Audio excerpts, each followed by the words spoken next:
morning students. How are you? I hope you all are fine.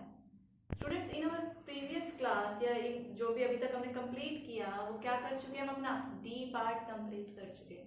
But एक तो छोटे से टॉपिक रह गए, वो मैं डिस्कस कर देती हूँ. कल की क्लास में करना चाहिए था बट वो स्किप हो गए थे, तो 2-4 मिनट का बचा है हमारा टॉपिक. फिर हम मूव करेंगे अपने एफ ब्लॉक एलिमेंट पे. ठीक है, तो जो पार्ट रहता है वो कौन सा था हमारा, स्ट्रक्चर ऑफ KMnO4. ये वाली चीज मैंने डिस्कस नहीं की, स्किप हो गई थी. KMnO4, ठीक है, मींस किसकी स्ट्रक्चर डिस्कस करेंगे हम, MnO4 नेगेटिव हो, तो इसी के साथ हम भाई ये क्या है, पोटेशियम पर मैग्नेट, और इसी के साथ हम मैग्नेट आयन की भी डिस्कस कर लेते हैं. कौन मैग्नेट आयन क्या होता है, KMnO4 2 नेगेटिव, K2MnO4 जिसको बोलते हैं. ठीक है, तो ये आपका क्या है, पर मैग्नेट आयन, ये आपका मैग्नेट आयन. यहाँ पे अगर मैं मैंगनीज की ऑक्सीडेशन स्टेट की बात करूं तो कितनी है, +7 है. ठीक है, इट मींस जो बॉन्डिंग में इन्वॉल्व होंगे मैक्सिमम देखा जाता है कितने बॉन्ड बना सकता है, 7 बॉन्ड बना सकता है. तो इसका स्ट्रक्चर क्या होगा, manganese O negative, double bond O, भाई 4 ही ऑक्सीजन है तो देखो 2 2 4 2 6 और एक 7 बॉन्ड बना चुके. आपको शेप कैसे दिख रही, 4 चीजें स्पेस में कैसे अरेंज होंगी, तो इसकी ज्योमेट्री कैसी है, टेट्राहेड्रल ज्योमेट्री है. ठीक है, इसकी मैं कलर की प्रॉपर्टी की बात करूं तो ये किस कलर का होता है, पर्पल. और ये चीज हमने डिस्कस करी थी भाई, अगर ये देखो मैंगनीज का atomic number 25, configuration 3d5 4s2, अगर ये +7 बनाऊं मैं तो 5 और 2 7 निकल गए, कितने बचे 3d0. डी में क्या इलेक्ट्रॉन नहीं है, तो जो कलर है वो डी ट्रांजिशन की वजह से नहीं है, इसमें डी ट्रांजिशन टेक प्लेस ही नहीं होगा. तो ये जो कलर आया है पर्पल कलर, ये किसकी वजह से है, ड्यू टू चार्ज ट्रांसफर. ठीक है, और चार्ज ट्रांसफर कैसे हुआ है, जो इसके साथ ऑक्सीजन है, जो ऑक्साइड है O2 माइनस है, ये किसमें कन्वर्ट हुआ, O नेगेटिव में, और एक इलेक्ट्रॉन रिलीज किया. ये जो आपका Mn+7 है, इसने ये इलेक्ट्रॉन गेन किया, ये किसमें कन्वर्ट हुआ, Mn+6 में कन्वर्ट हुआ. तो ऑक्सीजन ने अपना चार्ज इसको ट्रांसफर किया है, इसीलिए इसका क्या कौन सा कलर, अभी एक इलेक्ट्रॉन आ गया, मैंगनीज की ऑक्सीडेशन स्टेट, Mn की ऑक्सीडेशन स्टेट +7 से किसमें कन्वर्ट हो गई, +6 में. ये किसने की, ये इस ऑक्सीजन ने की. ठीक है, ऑक्सीजन ने अपना एक इलेक्ट्रॉन इसको दिया, और खुद किसमें कन्वर्ट हुआ, O नेगेटिव में हुआ. इसलिए इसका कलर क्या है, पर्पल कलर है. ठीक है, इसके अगर मैग्नेटिक बिहेवियर की बात करो तो ये कैसा है.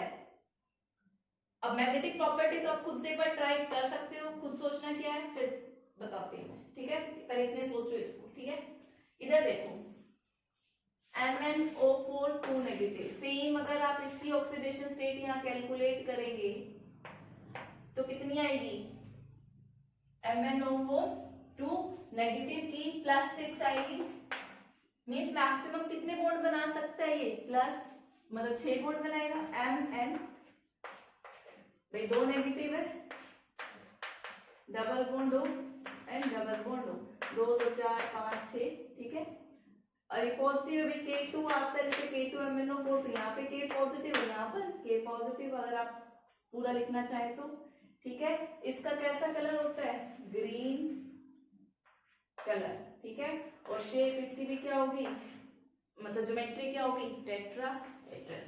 तो this is all about the structure of KMnO4 and K2MnO4. ठीक है, तो आप ये नोट डाउन करो, फिर कुछ एक दो इंपॉर्टेंट पॉइंट्स है वो भी मैं लिखवाती हूँ.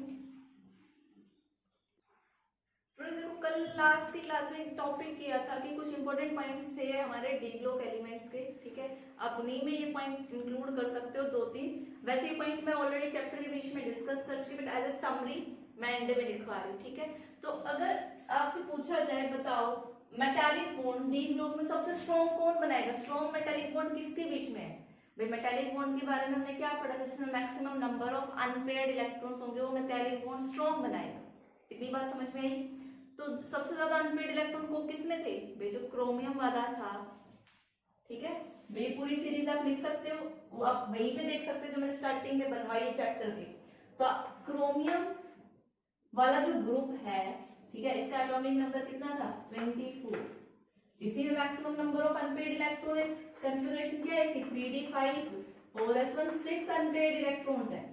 ऐसे क्रोमियम के नीचे कौन था आपका, याद करो, इससे नेक्स्ट वाली सीरीज में क्रोमियम के नीचे मोलिब्डेनम और मोलिब्डेनम के नीचे टंगस्टन आता है, ठीक है।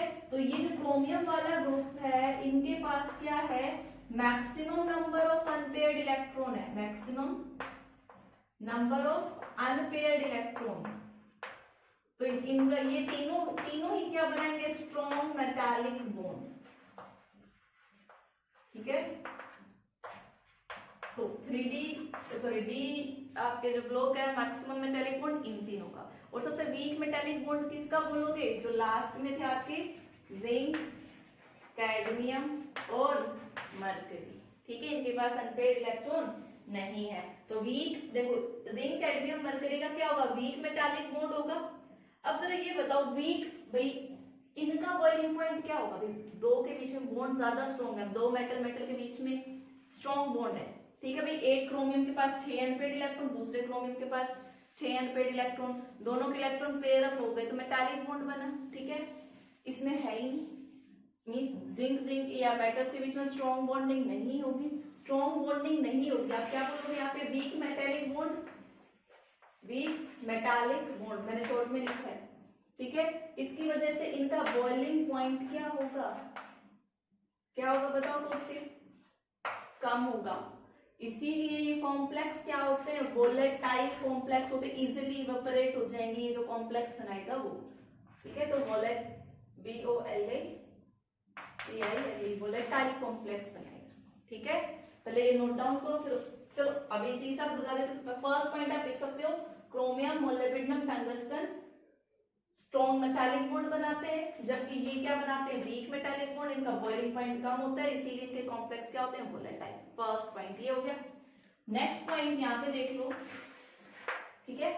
अब नेक्स्ट पॉइंट है मैक्सिमम ऑक्सीडेशन स्टेट। भाई ऑक्सीडेशन स्टेट वाले मैंने ये पॉइंट नहीं लिखवाया। अगर मैं बोलूं 3D सीरीज में मैक्सिमम ऑक्सीडेशन स्टेट कितनी होगी, वो होगी +7 इन 3D सीरीज। मैक्सिमम ऑक्सीडेशन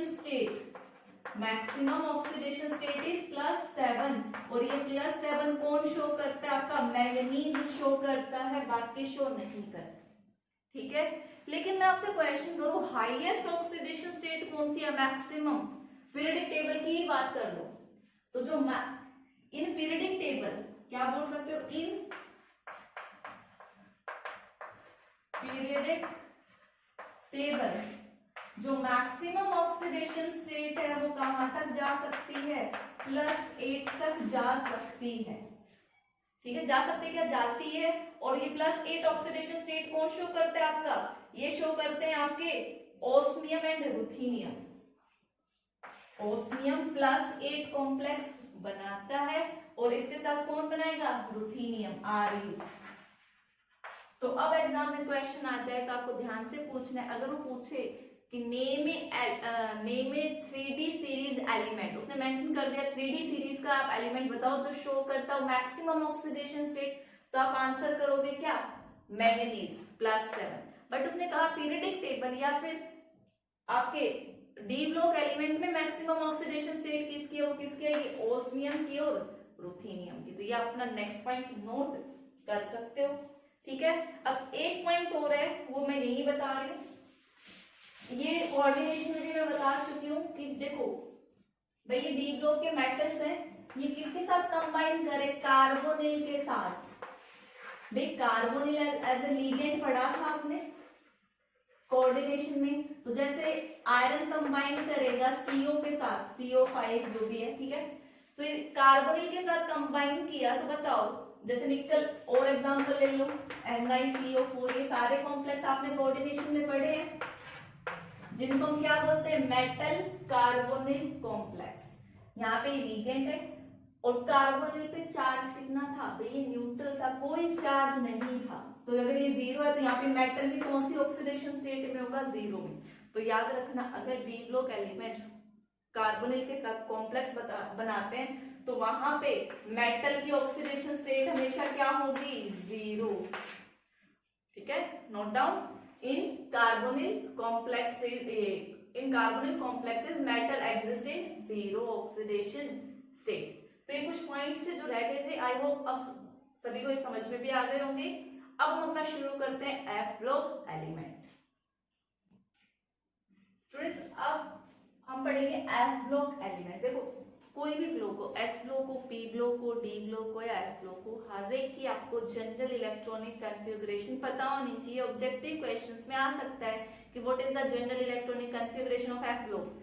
तो आपको पता होना चाहिए क्या होता है कि भाई इतना तो श्योर है, एस इलेक्ट्रॉन किस में जाता है, एनएच शेल में, पीवी किस में जाता है, एनएच शेल में, डी किस में जाएगा, n-1 में, और एफ किस में जाएगा, n-2 में। ये सारी बातें आप 11th क्लास में सीख के आए। तो n-2 1 एफ ब्लॉक में 1 to 14 फिल करोगे, लेकिन जो डी होगी उसमें क्या तो 0 इलेक्ट्रॉन होगा या 1 इलेक्ट्रॉन होगा, और एस में 1 से 2 तक। ठीक है, ये जनरल इलेक्ट्रॉनिक कॉन्फ़िगरेशन है, you have to remember. F block elements को हम क्या बोलते हैं, इनर ट्रांजिशन एलिमेंट्स भी बोलते हैं। भाई ट्रांजिशन एलिमेंट क्यों कौन है, डी ब्लॉक। डी ब्लॉक के अंदर ही कौन आते हैं, एफ ब्लॉक आते हैं। ठीक है, जिनको हमने सेपरेट रखा है। ठीक है, तो इनर ट्रांजिशन एलिमेंट्स फर्दर दो टाइप के, लैंथेनॉइड और एक्टिनॉइड। ठीक है, और देखो लैंथेनॉइड्स क्या होंगे कि जिसमें लैंथेनॉइड्स आर दोस, आप बोल सकते हो, are those element which involve filling of electron, which involve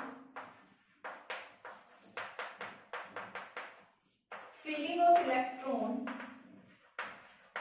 in 4f। Lanthanoid में किसमें फिल करते हैं हम, 4f में, और एक्टिनॉइड में f कौन सी यूज होगी, 5f। तो इनको हम क्या बोलते हैं, लैंथेनॉइड्स भी बोलते हैं या लैंथेनॉन्स भी बोलते हैं, लैंथेनॉन्स। और इनका एक और नाम है rare earth metal, rare earth metal. ये तीनों ही नाम किसके हैं, लैंथेनॉइड्स के हैं। तो आप ये नोट डाउन करो, फिर मैं एक्चुअल में लैंथेनॉइड कहां से कहां है, भाई लैंथेनम, आपकी लैंथेनम का एटॉमिक नंबर कितना था, 57। तो लैंथेनम के बाद कौन आएगा, 58 से लेके 71 तक आपके कौन से होते हैं, लैंथेनॉइड। 58 से पहले क्या होता है आपका लैंथेनम, जिसका एटॉमिक नंबर 57। तो उसके बाद आने वाली सीरीज को ये क्या है, एफ ब्लॉक एलिमेंट। तो मैं यही सीक्वेंस लिखूंगी। ठीक है स्टूडेंट्स, देखो ये आपकी सीरीज लिखी है मैंने। ठीक है, लैंथेनॉइड सीरीज है। इससे पहले लैंथेनम आता है, लैंथेनम का एटॉमिक नंबर 57। ठीक है, वो तो डी ब्लॉक का है। इससे आगे वाले को हम क्या बोलते हैं, एफ ब्लॉक। यहाँ से एफ ब्लॉक की फीलिंग होती है 4f की। ठीक है, तो जो मैंने ज्यादातर इलेक्ट्रॉनिक कॉन्फ़िगरेशन लिखी है ये वही है। जैसे क्रोमियम का एक्सेप्शनल केस था ना, स्टेबिलिटी गेन करने के लिए, तो ये कॉन्फ़िगरेशन चेंज हुई है अपने नॉर्मल ऑर्डर से फॉर द एक्स्ट्रा स्टेबिलिटी। अगर आप याद रख सकते हो तो रख लेना। ठीक है, बात करेंगे फिजिकल प्रॉपर्टीज की। तो फिजिकल प्रॉपर्टीज सबसे पहले डेंसिटी डिस्कस करें तो ये क्या होते हैं, लैंथेनॉइड्स हैवियर एलिमेंट होते हैं और हाई डेंसिटी प्रोसेस करते हैं। किस बीच में होती है, 6.77 to 9.74 ग्राम पर सीसी। ठीक है, next property is oxidation state. देखो जो जनरल स्टेबल ऑक्सीडेशन स्टेट है लैंथेनॉइड की, स्टेबल और general oxidation state of lanthanoid is +3। जितने भी देखो इन सबको हम क्या बोलते हैं, लैंथेनॉइड्स बोलते हैं। ठीक है, from atomic number 58 to 71, 14 element है ये। तो स्टेबल ऑक्सीडेशन स्टेट तो कितनी है, +3, बट इट ऑल्सो शो +2 और +4, ये वाली ऑक्सीडेशन स्टेट भी शो करते हैं, लेकिन मोस्ट स्टेबल यही है। लेकिन ये जो दो ऑक्सीडेशन स्टेट हैं, एक्वस स्टेट में ये क्या हो जाती है, भाई ये बनती तो है लेकिन कुछ टाइम बाद ये किस में कन्वर्ट हो जाती है, +3। भाई +2 तो +3 कर लेगा, एक इलेक्ट्रॉन का लॉस और करके, या फिर ये एक इलेक्ट्रॉन गेन कर लेगा। अल्टीमेटली किस में कन्वर्ट हो जाएगा, ये +3 में इन एक्वस सॉल्यूशन। याद रखना, अगर कोई एलिमेंट जो शो कर रहा हो +2 या +4, आप उसको एक्वस सॉल्यूशन बनाओगे तो ये दोनों ही किस में कन्वर्ट हो जाएंगे, +3 में कन्वर्ट हो जाएंगे। ठीक है, तो ये पॉइंट लिखवाती हूँ, आप पहले ये नोट डाउन करो। तो स्टूडेंट्स देखो मैंने यही लिखा है कि जो लेंथेनॉइड है +2 और +4 भी शो करते हैं, लेकिन वो इजीली कन्वर्ट हो जाएंगे अपनी स्टेबल ऑक्सीडेशन स्टेट +3 में, किसमें, एक्वस मीडियम में। तो देखो अब जब मैं एग्जांपल देखो सीरियम जो लेंथेनॉइड है, ये कौन सी ऑक्सीडेशन स्टेट शो करता है, +4 ऑक्सीडेशन स्टेट शो करता है, ठीक है। तो ये इजीली जब एक्वस मीडियम इसको आप डालोगे तो किसमें कन्वर्ट हो जाएगा, सीरियम 3+ में कन्वर्ट हो जाएगा, ये ज्यादा स्टेबल। तो ऑब्वियसली बात है, ये क्या है, सीरियम पॉजिटिव है, किसमें कन्वर्ट हुआ है, 3 में, रिडक्शन में गया, तो ये क्या होगा, एज ए रिड्यूसिंग एजेंट होगा, गुड रिड्यूसिंग एजेंट।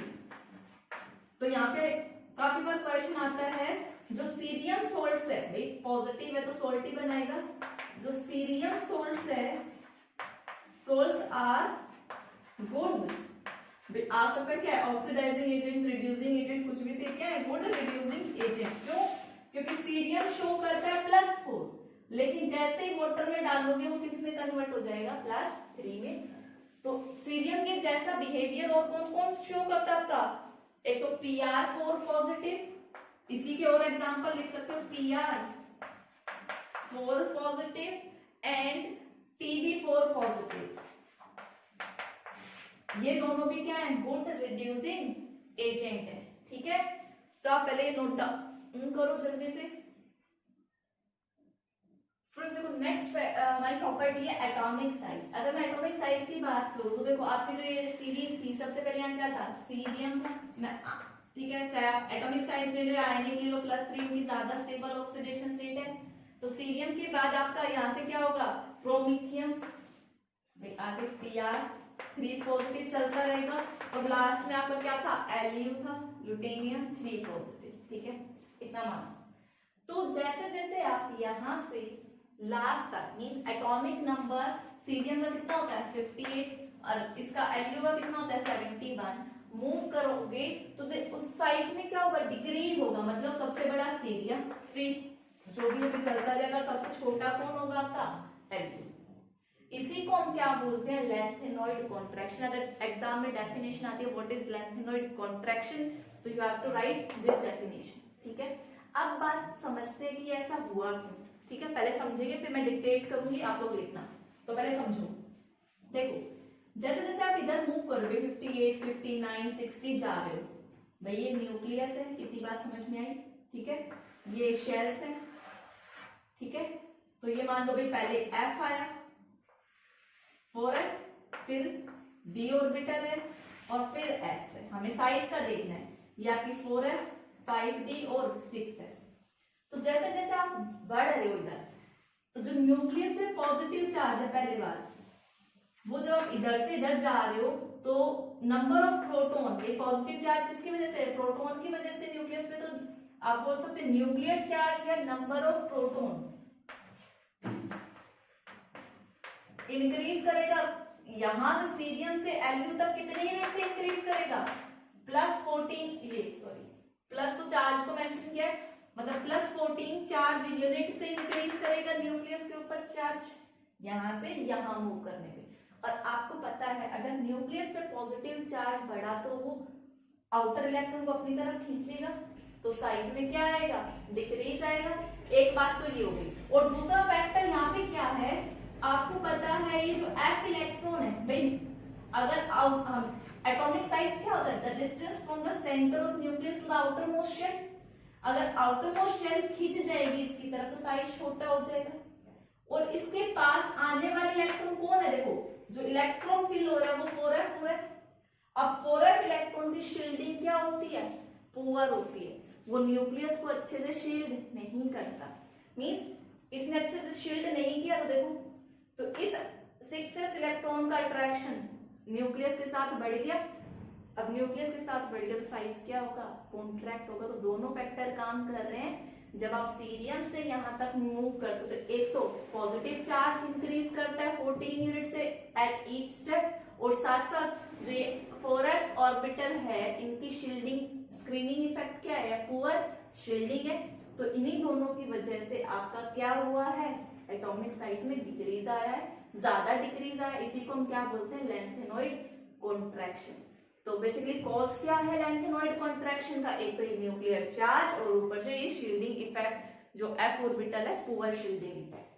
ठीक है, तो पहले तो आप ये डेफिनेशन लिखो, फिर ये ट्रेंड बनाओ, इसके बाद का ये जो पोर्शन मैंने समझाया ये मैं डिक्टेट करती हूँ। तो स्टूडेंट्स आप इस चीज की एक्सप्लेनेशन लिखो कि क्यों डिक्रीज आया फ्रॉम सीरियम टू एलयू। ठीक है, तो लिखो as we move from cerium to L there is increase in nuclear charge.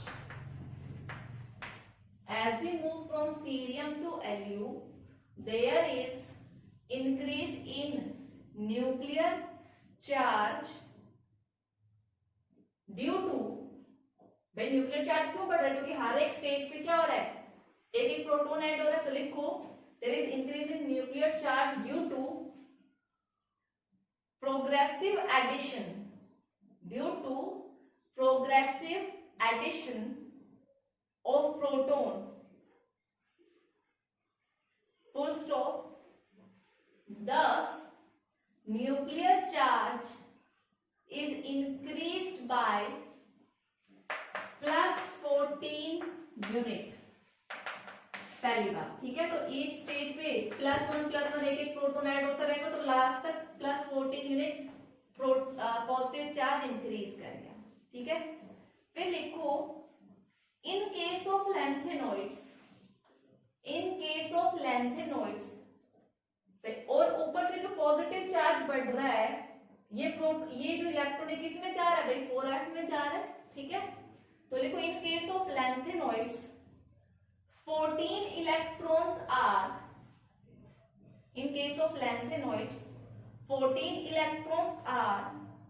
filled in 4f orbital.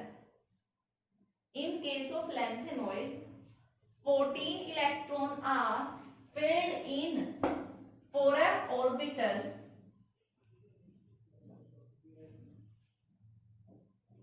which possess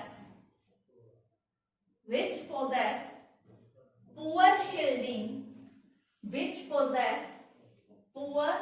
shielding, या फिर स्क्रीनिंग इफेक्ट बोल सकते हो। ठीक है, which possess poor shielding effect due to highly diffused shape।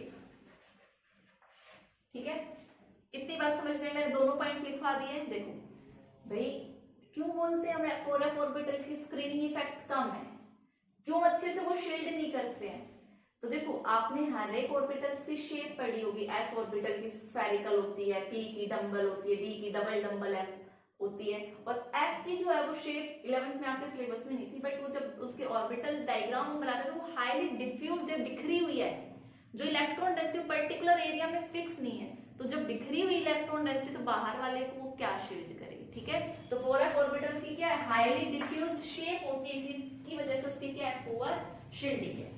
ठीक है, तो ये था। अभी इसके बाद एक दो लाइनें और लिखो। देखो as a result of which, अब हम कंक्लूजन लिख रहे हैं। ठीक है, as a result of which the increase in nuclear charge, as a result of which the increase in nuclear charge pulls the electron cloud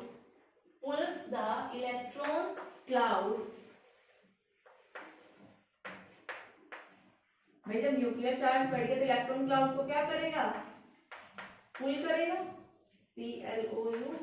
ठीक है, pulls the electron cloud of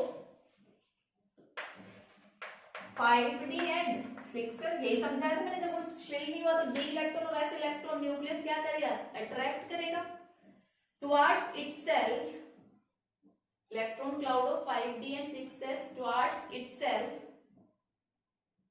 thus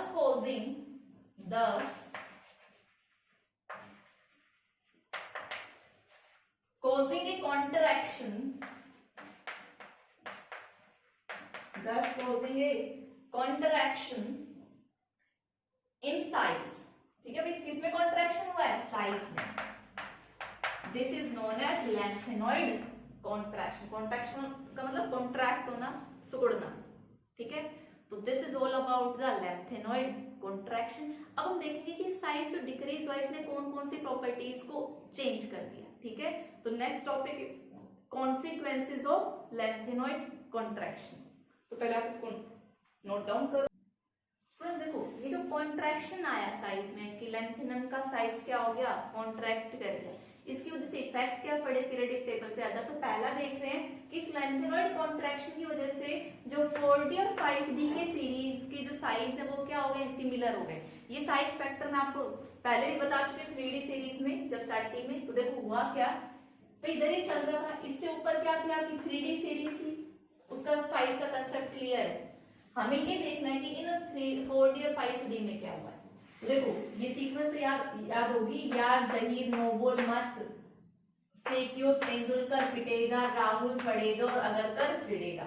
यहाँ तक B block element खत्म हो जाते हैं और फिर आपके पी ब्लॉक के देखो जो लेंथेनॉइड कॉन्ट्रैक्शन है ये यहाँ तक भी नजर आता है, इसीलिए मैंने लिख दिया ये पी ब्लॉक के हैं, ठीक है। ग्रुप नंबर 13 और 14 के इसके आगे वाले। और ये आपकी 5D सीरीज ला हफ्ता वरना रे उसे इधर पिटाई और होगी, ठीक है। और ये फिर इसी के आगे। तो देखो भाई यहां से यहां जब आप 4D से 5D में आ रहे हो तो भाई नंबर ऑफ शेल इंक्रीज हो रही है, तो साइज क्या होना चाहिए? बड़ा होना चाहिए। तो सिमिलरली भाई इट्रियम का साइज लेंथेनम का इट्रियम से क्या होगा? बड़ा होगा। ऊपर से नीचे जब आते हो तो due to the introduction of new principal shell size will increase. तो 4D का 5D से बड़ा होना चाहिए था, लेकिन साइज क्या हो जाता है? सिमिलर हो जाता है। सिर्फ यहां तक तो साइज दिखेगा कि हाँ इट्रियम का लेंथेनम से बड़ा है, लेकिन बीच में क्या आ गए? ये F ब्लॉक एलिमेंट आ गए। ऑर्डर यही होना चाहिए था, लेकिन इसकी वजह से ये साइज बढ़ा, लेकिन F ऑर्बिटल की वजह से शील्डिंग क्या हो गई? पुअर। तो उसने न्यूक्लियस को शील्ड नहीं किया, तो आउटर इलेक्ट्रॉन क्या कर गए? पुल हो गए न्यूक्लियस की तरफ। तो एक F जो ऑर्बिटल है पुअर शील्डिंग की वजह से साइज छोटा हो रहा है, और होना क्या चाहिए था? बड़ा, क्योंकि हर एक लेवल में प्रिंसिपल शेल इंक्रीज हुई है ऊपर से नीचे। तो दोनों फैक्टर एक दूसरे को कॉन्ट्राडिक्ट करे, तो एक बढ़ा रहा है एक घटा रहा है, साइज क्या आ गया? बराबर में आ गया। तो इट्रियम का लेंथेनम का इट्रियम से तो बड़ा होता है, लेकिन जिरकोनियम हैफनियम का क्या होता है? बराबर। इनका क्या होता है? आपस में इक्वल, बराबर दिखाया गया। और यही फैक्ट किसमें आता है? इनमें भी आता है कि इंडियम से थैरियम पे मूव करते हो तो साइज में आपको इंक्रीज नजर नहीं आता। तो सिमिलरली वही बोलोगे कि ये कौन से पीरियड का है? ये 4D है। इसके बाद जब आप 3 से आगे बढ़ते हुए लेंथेनम से बढ़ते हुए फिर इस पे आएंगे, तो इससे पहले आप क्या फिल कर चुके हो? F ब्लॉक एलिमेंट जिनकी शील्डिंग क्या थी? पुअर। तो उन्होंने साइज को बड़ा नहीं होने दिया, इन सब का साइज बड़ा होने चाहिए था, लेकिन पुअर शील्डिंग की वजह से साइज क्या हो गया? छोटा। तो देखो बड़ा होना चाहिए था छोटा, लेकिन वो बराबर में आ गए, एक दूसरे ने बैलेंस कर दिया, तो वो इक्वल नजर आया, ठीक है। तो यही पॉइंट आप पहले इतना लिखो, फिर मैं इसके बारे में नोट डाउन कराती हूँ। तो बेसिकली इसमें नोट डाउन का क्या है कि सिमिलर क्यों हो गए? तो रीजन वही है, due to the lanthanoid contraction. अब जो मैं पॉइंट्स बताऊंगी उनका सिर्फ और सिर्फ एक ही रीजन है, ड्यू टू लेंथेनॉइड कॉन्ट्रैक्शन, ठीक है। तो ये मेरी फर्स्ट था। फिर अभी मैं सेकंड पॉइंट डिस्कस करती हूँ कि और किस किस में कॉन्सिक्वेंसेज आ रहे हैं प्रॉपर्टीज में। Consequences is effect of basic character की ऑफ लेंथेनॉइड्स। लेंथेनॉइड्स के बेसिक कैरेक्टर पे क्या इफेक्ट पड़ेगा ये हम स्टडी करेंगे। तो देखो वही बात है, अब बेसिक कैरेक्टर करेंगे तो ये क्या बनाएंगे? हाइड्रोक्साइड्स बनाएंगे। तो ये कौन से ऑक्सीडेशन स्टेट में थे? क्लास 3 में थे। तो सीरियम क्या बनाएगा? सीरियम OH होल थ्राइस, ठीक है। ऐसे ये सारे बनाते रहेंगे, तो सीरियम के बाद Pr OH होल थ्राइस चलता रहेगा, लास्ट में LuOH होल थ्राइस।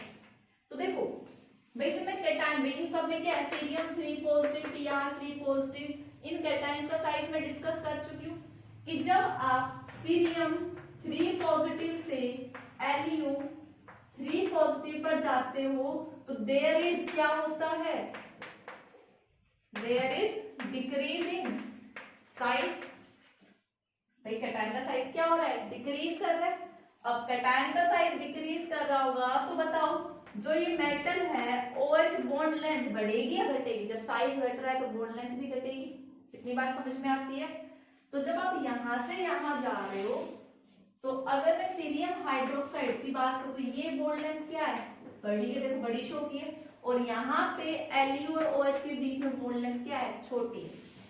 इतनी बात समझ में आई? तो देखो हमें क्या एक्सप्लेन करना है, बेसिक कैरेक्टर।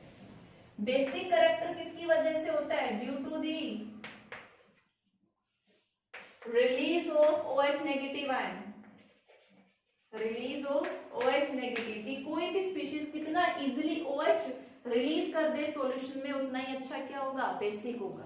तो देखो ये बॉन्ड लेंथ बड़ी है, इजीली क्या हो जाएगी, ब्रेक हो जाएगी। ब्रेक होगी तो ये क्या होगा, बहुत अच्छा बेसिक। तो बेसिक कैरेक्टर का ऑर्डर क्या होगा आपका, ऐसे चलता रहेगा। यहाँ पे बॉन्ड लेंथ क्या है, छोटी है, तो इसका बेसिक कैरेक्टर क्या होगा, कम होगा। ठीक है, तो आप बोल सकते हो कि जब आप इधर से इधर जाते हो तो the distance between MOH bond या MOH बॉन्ड लेंथ डिक्रीज कर रही है, क्यों, due to decrease in size. ठीक है, और इसकी वजह से भाई स्ट्रॉन्ग बॉन्ड बनेगा तो the release of OH negative is difficult, the release of OH negative is difficult. So ये क्या होगा, लेस बेसिक होगा। तो ये किसके बारे में था, हमारे बेसिक प्रॉपर्टीज के बारे में था। स्टूडेंट्स देखो अब हम बात करें इनके सेपरेशन की, कि आपके पास बहुत सारे 2-4-5 लेंथेनॉइड्स मैंने एक साथ दे दिए, तो इनको जो सेपरेट करना है वो क्या है, डिफिकल्ट। और डिफिकल्ट क्यों है वो देखो, बिकॉज आप लिख सकते हो क्यों, क्योंकि ऑल लेंथेनॉइड्स हैव, भाई जो भी है क्या है, जो लेंथेनॉइड्स होंगे उनका जो साइज क्या है, ऑलमोस्ट सिमिलर है। और जो लेंथेनॉइड्स इनकी जो केमिकल प्रॉपर्टीज है वो भी क्या होगी, is almost similar. Chemical properties is almost similar. ठीक है, अब प्रॉपर्टीज अगर सिमिलर हो गई तो क्या सेपरेट करना इजी है, नहीं है। तो इसीलिए लेंथेनॉइड कॉन्ट्रैक्शन की वजह से इनका सेपरेशन प्रोसेस भी क्या होता है, डिफिकल्ट होता है। वैसे हम करते हैं कैटायन एनायन एक्सचेंज मेथड्स, वो हम प्रैक्टिकल पार्ट में डिस्कस करेंगे। ठीक है, नेक्स्ट प्रॉपर्टी, भाई अब मैं प्रॉपर्टीज डिस्कस कर रही हूँ, कॉन्सिक्वेंसेस खत्म हो गए। ठीक है, तो आप बोल सकते हो characteristics of lanthanoids, characteristics of lanthanoids. ठीक है, तो पहली कैरेक्टरिस्टिक्स है कलर। भाई लेंथेनॉइड्स भी क्या होता है, कलर की प्रॉपर्टी शो करते हैं। कैसे, डी ब्लॉक की तरह। ठीक है, जैसे वहां पे क्या था, डी ट्रांजिशन था, तो यहाँ पे क्या करेंगे, दे शो कलर प्रॉपर्टी। यहाँ पे जो कलर होगा वो किसकी वजह से होगा, colour is due to FF transition. जैसे डी ब्लॉक में डी ट्रांजिशन है, लेंथेनॉइड्स का कलर किसकी वजह से होगा, आपका एफएफ ट्रांजिशन। लेकिन भाई आपको पता है ये क्या, स्टेबल ऑक्सीडेशन +3 में होता है, तो यहाँ पे क्या है, आपके 4f में कोई भी इलेक्ट्रॉन नहीं है, तो लेंथेनम क्या होता है, कलरलेस। लेंथेनम 3 पॉजिटिव क्या होता है, कलरलेस।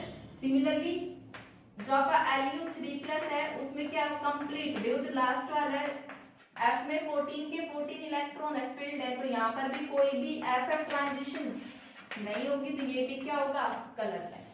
तो लेंथेनम और ये लुटीनियम क्या है, आपके कलरलेस स्पीशीज है। नेक्स्ट प्रॉपर्टी बात करूं तो ये क्या होता है, गुड कंडक्टर ऑफ इलेक्ट्रिसिटी। ठीक है, तो नेक्स्ट प्रॉपर्टी लिख सकते हो, they are good conductor of heat and electricity, heat and electricity. ये क्या होते हैं, पैरामैग्नेटिक नेचर के होते हैं, तो ये मैग्नेटिक प्रॉपर्टी शो करते हैं, पैरा मैग्नेटिक इन नेचर, ठीक है। ये हाईली इलेक्ट्रोपॉजिटिव मेटल्स है, इजीली इनकी टेंडेंसी क्या होगी इलेक्ट्रॉन लॉस करने की, तो हाईली इलेक्ट्रो पॉजिटिव एलिमेंट्स है, ठीक है। और ये क्या है साथ साथ good, next properties they are good reducing agent. तो ये हमारी कुछ फिजिकल प्रॉपर्टी थी लैंथेनॉइड्स की। अब इसके बाद देखते हैं हम लैंथेनॉइड्स की केमिकल प्रॉपर्टीज। स्टूडेंट्स देखो, अब हम देखते हैं कि रिएक्शन, बहुत सिंपल रिएक्शंस है। तो जस्ट मैंने रिएक्शंस की नेम लिख दी, हम कौन कौन से रिएक्शन कराएंगे। देखो लैंथेनॉइड्स वही आपके सीरियम से लेके एल्यूम तक कोई भी हो सकता है, तो शॉर्ट में हम उसको क्या बोलते हैं लैंथेनॉइड्स, और इसको हम शॉर्ट में एलएन लिखते हैं, ठीक है। अगर लैंथेनॉइड्स को भी सीरियम लो या कोई भी जो 14 एलिमेंट्स थे कोई भी लो, उनको अगर आप एसिड के साथ रिएक्ट कराओगे, तो देखो ये लैंथेनॉइड्स क्या है मेटल है, और मेटल को अगर आप एसिड के साथ रिएक्ट कराते तो क्या लिबरेट करते हैं हाइड्रोजन गैस, ठीक है। जनरल प्रॉपर्टीज मेटल की पता है, तो ये भी क्या लिबरेट करेंगे हाइड्रोजन गैस। तो क्या लिखोगे दे लिबरेट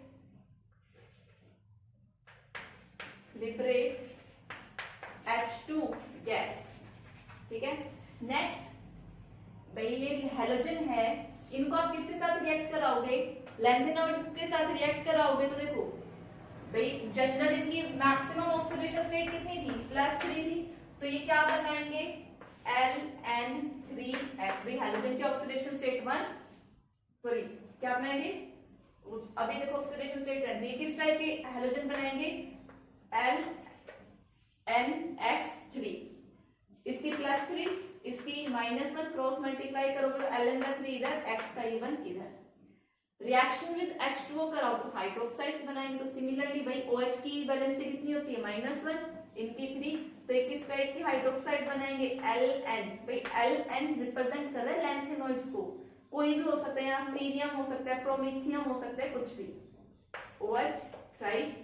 कार्बन के साथ रिएक्ट कराओगे तो यहाँ पे जो मिक्सचर हो आप बोल सकते हो बहुत सारी चीजें बनती है, कौन कौन सी बनती है आपकी लाइक N3 Ln3C Ln3C2, ठीक है। तो ये सारे कार्बन के साथ रिएक्ट करके आपकी स्पीशीज बन जाती है।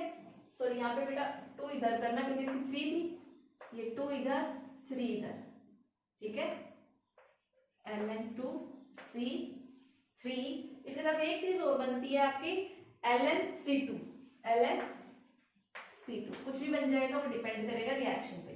ऑक्सीजन के साथ बर्न करोगे तो क्या बनेगा ऑक्साइड बनेगा, और भाई लैंथेनम की वैलेंसी 3 ऑक्सीजन की 2, तो क्या बनेगा Ln2O3 टाइप के कंपाउंड बनेंगे। सिमिलरली सल्फर के साथ क्या बने, सल्फर की भी 2 ही होती है, तो Ln2S2। नाइट्रोजन के साथ रिएक्ट कराओगे तो देखो Ln की 3 पॉजिटिव, नाइट्रोजन की -3, तो क्या बनेगा Ln और कैपिटल N। तो ये हमारी थी केमिकल प्रॉपर्टीज ऑफ लैंथेनाइट, बहुत इजी है, जो सिमिलर आप रिएक्शंस पढ़ते हुए आए हो, ये नोट डाउन करो, फिर मैं इसे यूजेस कराती हूँ। स्टूडेंट्स देखो ये कुछ प्रॉपर यूजेस हैं। पहला यूज है लैंथेनॉइड्स का, it is used in making alloy, alloy बनाने के लिए यूज में लिया जाता है। कौन सा एलॉय, एक एग्जांपल है मिस्ट मेटल, अब प्रोनाउंसिएशन आप देख लेना, स्पेलिंग मैंने लिख दिया MISCH मिस्ट मेटल। ये क्या एक एलॉय है, मिस्ट मेटल बेसिकली बनाया किस तरह, इसकी कंपोजिशन क्या क्या है भाई, इसमें 95% लैंथेनॉइड्स होते हैं, जो 14F ग्रुप है उनमें से जिसका भी आप बना रहे हो 95% लैंथेनॉइड्स और 5% आयरन, और इनकी थोड़ी बहुत इनकी प्रेजेंस के साथ, ठीक है, सल्फर कार्बन कैल्शियम एल्यूमिनियम। तो ये सारे जब मिक्स करोगे तो जो अलॉय बनेगा उसको हम क्या बोलेंगे मिस्ट मेटल। अब ये जो मेटल बना या ये जो एलॉय बना, इसको हम फर्दर यूज करते हैं मैग्नीशियम बेस्ड एलॉय बनाने में, ठीक है भाई। इस मेटल को फर्दर मैग्नीशियम के साथ एलॉय बनाएंगे, और ये जो एलॉय जनरली बनाए ये बिल्ड्स वगैरह बनाने के लिए यूज में लिया जाता है। तो ये वाला एग्जांपल काफी इंपॉर्टेंट है, याद करना, एग्जाम में पूछा जा सकता है। नेक्स्ट हमने देखा था ये पैरामैग्नेटिक है, ये इलेक्ट्रिकल कंडक्टिविटी भी शो करते हैं, तो इनको मैग्नेटिक और इलेक्ट्रॉनिक डिवाइस बनाने के काम में लिया जाता है। साथ में किसमें यूज किए जाते हैं, ग्लास इंडस्ट्री में पॉलिशिंग वगैरह के लिए। अच्छा कैरेक्टरिस्टिक्स में एक पॉइंट और नोट कर लेना, ये जो है ये सिल्वरी व्हाइट कलर के होते हैं लैंथेनॉइड्स, ठीक है। और कैटायन इनके क्या है, कलर्ड है, किसकी वजह से, FF ट्रांजिशन की वजह से। तो यहाँ पे स्टूडेंट्स हमारा कौन सा पार्ट खत्म होता है, लैंथेनॉइड्स खत्म होता है, अभी बाकी है एक्टेनॉइड्स, ठीक है। तो जब तक आप डीप लुक और लेंथेनॉइड से रिलेटेड अपने क्वेश्चन आंसर्स की प्रैक्टिस कीजिए, जितने एनसीईआरटी क्वेश्चन है इनसे रिलेटेड वो कवर अप कीजिए, ठीक है। बहुत इजी चैप्टर है, सिंपल क्वेश्चंस पूछे जाते हैं एग्जाम में, ठीक है। तो that's all for today's lecture, thank you and have a nice day.